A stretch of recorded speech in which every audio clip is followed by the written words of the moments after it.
Hello, welcome back to Practical Piano.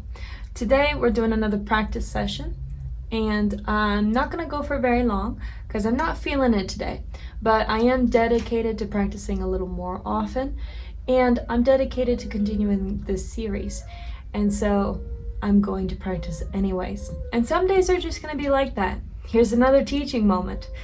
Sometimes you're not going to feel it, and depending on your goals, that might be okay. It might be worth practicing anyways, even though you don't feel like it. And then depending on your goals, maybe you don't practice when you don't feel like it. And it's also what else is going on in your life. Maybe you need rest. Maybe you should take rest. Or maybe you're on the grind and you should just keep grinding. And that's where I am. So today I'm going to play through Rondo alla Turca and Nocturne. And because I'm not feeling it, I'm not going to start out with technique or anything that I don't enjoy or that's a bit of a chore. I'm going to start out with things that I love to make this as painless as possible. And I would suggest that for you too. On days that you don't want to practice, do a short practice, but practice things that you love. All right. Now, I am actually going to warm up with changes. I know I'll feel better playing the things that I love after I play this song. So, we're gonna warm up.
See how that was getting in the way of my thumb?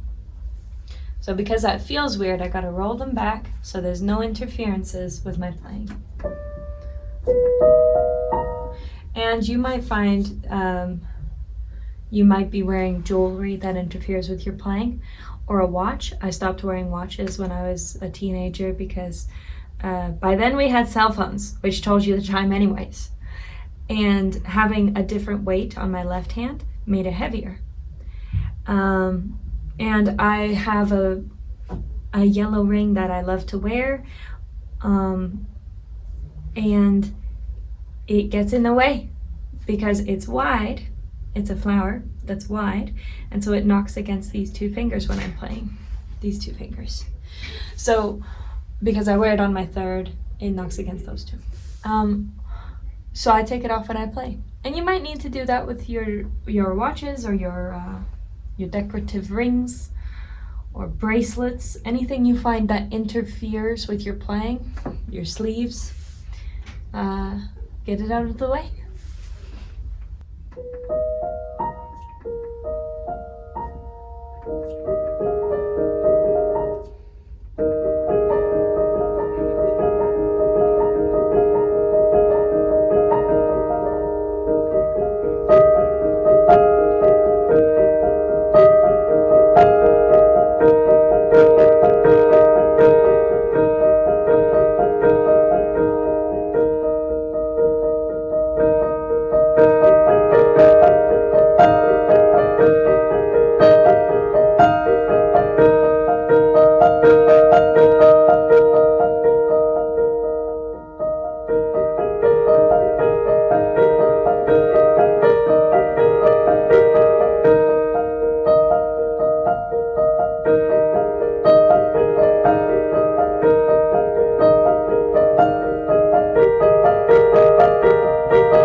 Still a bit stiff, but that's a pretty good warm-up. Let's go again.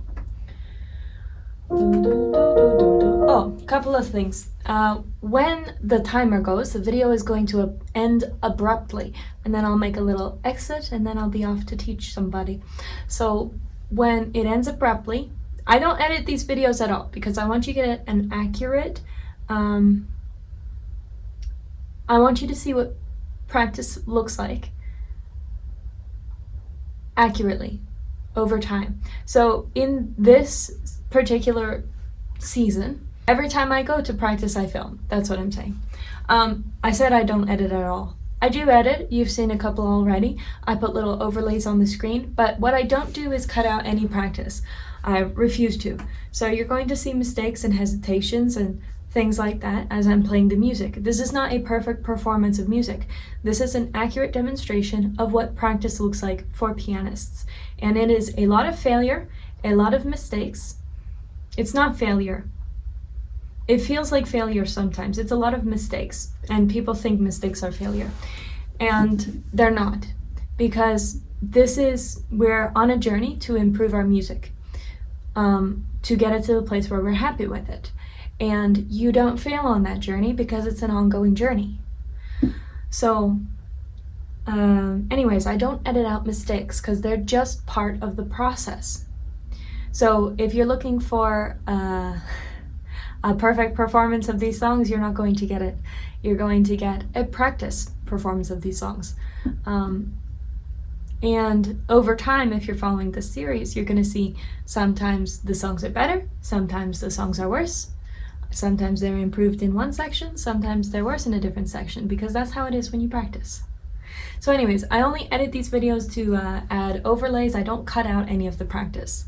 And because I have hesitations in my speech sometimes, I'll cut out the very large gaps where I have to think of what am I saying next. So that's one thing. Another thing is, let's make the whole theme of this video about how to practice when you don't feel like practicing. So I know I need a warm up because my hands still feel stiff or tired or something. There's something going on in my muscles that they're not happy. And so I'm gonna keep warming up. And especially when you don't want to practice, you have to take everything into account. You have to take into account your body. My body is saying, stiffen the hands, don't push me too hard. Okay, fine. Let's warm up and see if you're a little more limber, and then we can push a bit. I enjoy, some people like playing fast. I don't enjoy playing fast. I enjoy actually the art part of music, which is developing the beautiful sounds in it. And so as I'm playing this, you're going to hear I'm still focusing on developing the beautiful sounds, because I'm practicing for enjoyment. And what do I enjoy? I enjoy beautiful sounds. What do you enjoy in music? Do you enjoy playing fast? I know lots of people who enjoy playing fast. So maybe that's what you want to do. Do you enjoy just drilling a little section? Lots of people like that too.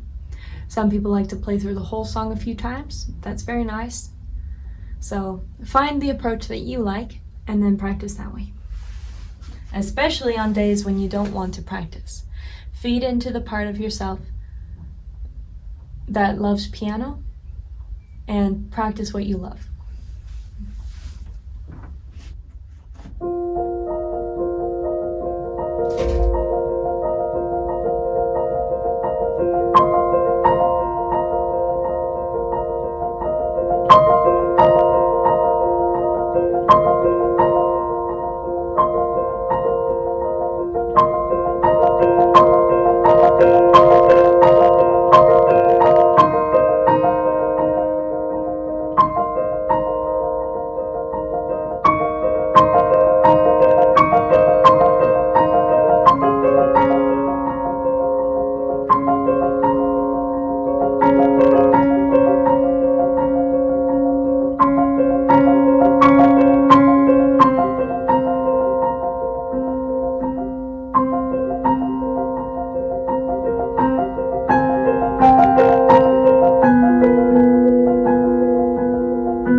pause for a second here.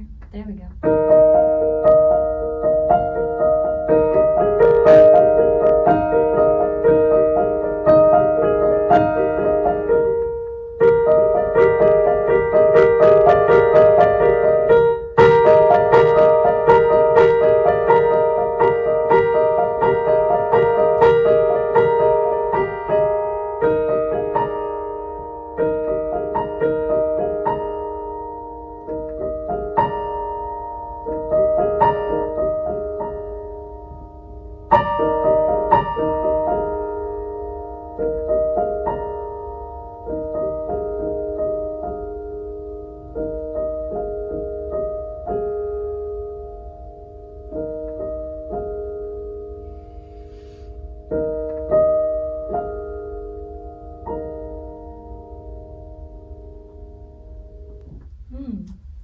All right, that's enough. Let's move on.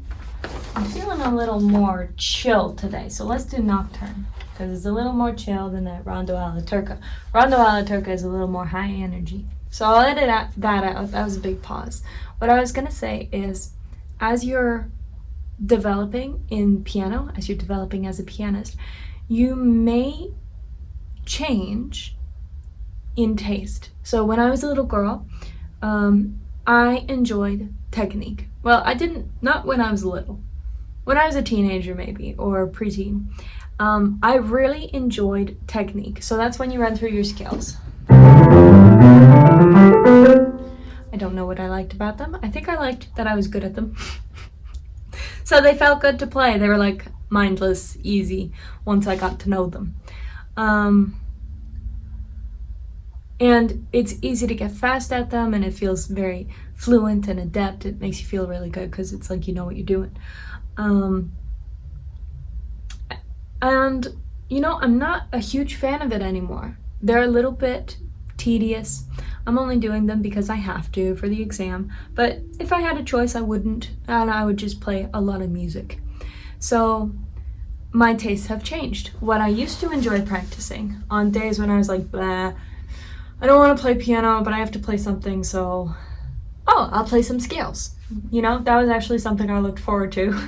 Not anymore. So as you're developing as a person, as you're developing as a pianist, it's okay if your tastes change. I used to like Beethoven a lot, and now I listen to Beethoven and it's depressing and anxiety. And I don't like it. And I used to dislike, when I was very, very young, I listened to a lot of Mozart. I loved Mozart, loved it. And then for a while there, I disliked Mozart. And now I'm back to liking Mozart. So your taste will change as you grow. And there's nothing wrong with that. There's nothing wrong with you. Accept it and embrace it.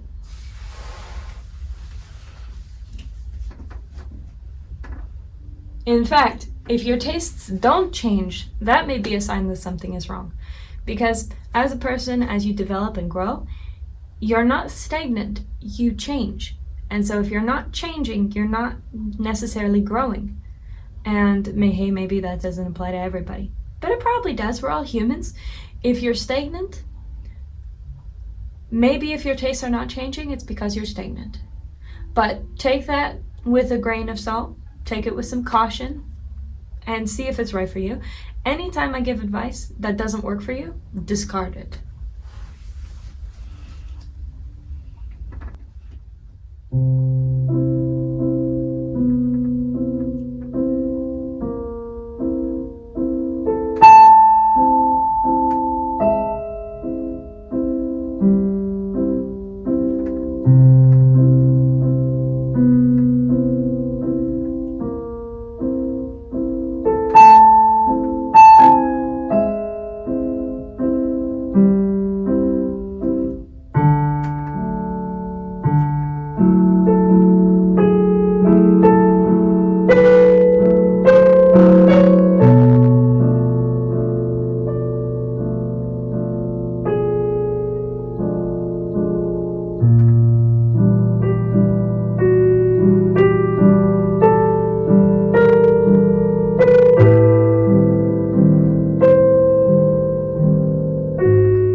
again.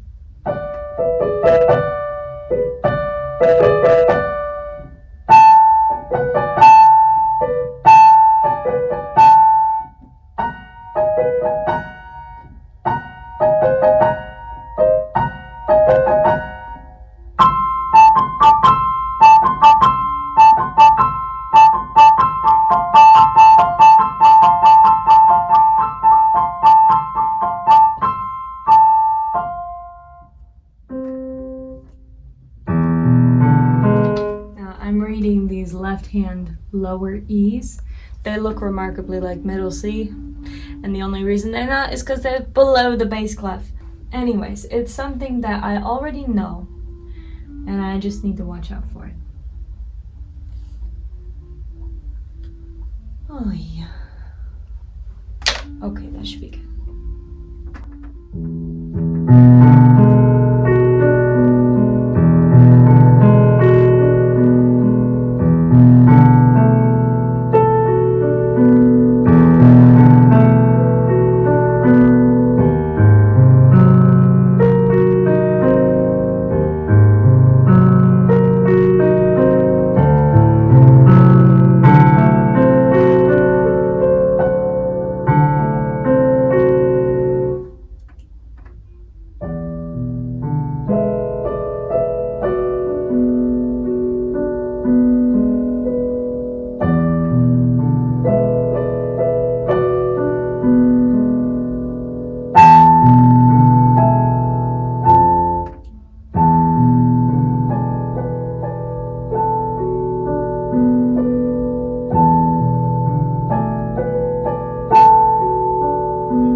Whoopsie.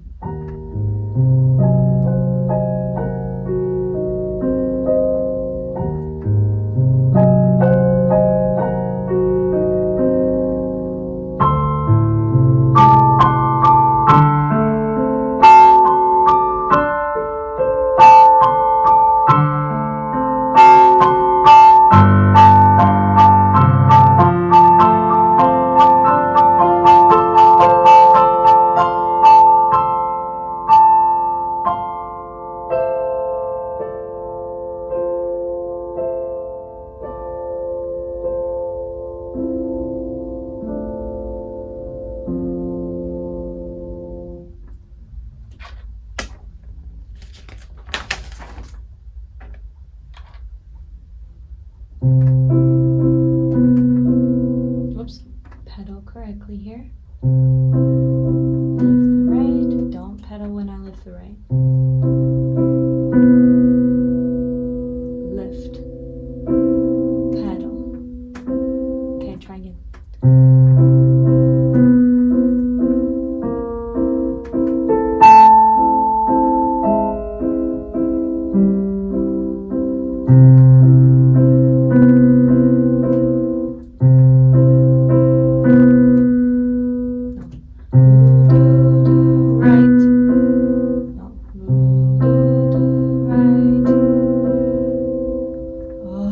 Slow down.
was the timer. I'm gonna finish this section. It was very nice. I liked it.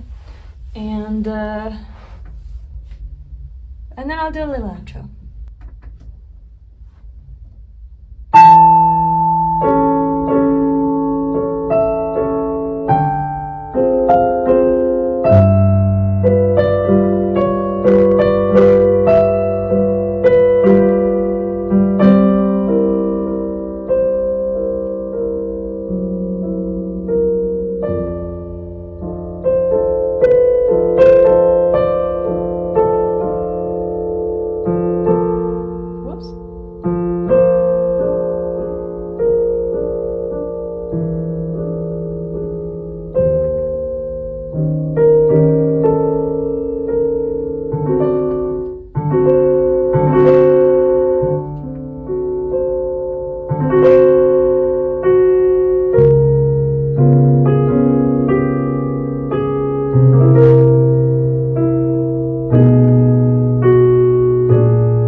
Wonderful. Okay, if you heard the violin in the background, that's because I'm teaching in a studio and there are other teachers teaching different instruments in different studios. Thank you for joining me for this brief practice session. I hope that it has inspired you and that it'll help you the next time that you know you need to practice but you don't want to. I hope that you can take away some encouragement from this. Do stick to things that you really love. All right, if you've liked this content, please like it. If you have any feedback, please leave it in the comments. And if you know anyone who would enjoy this video, please share it with them. Subscribe if you would like more. Thank you for joining me. Have a wonderful practice.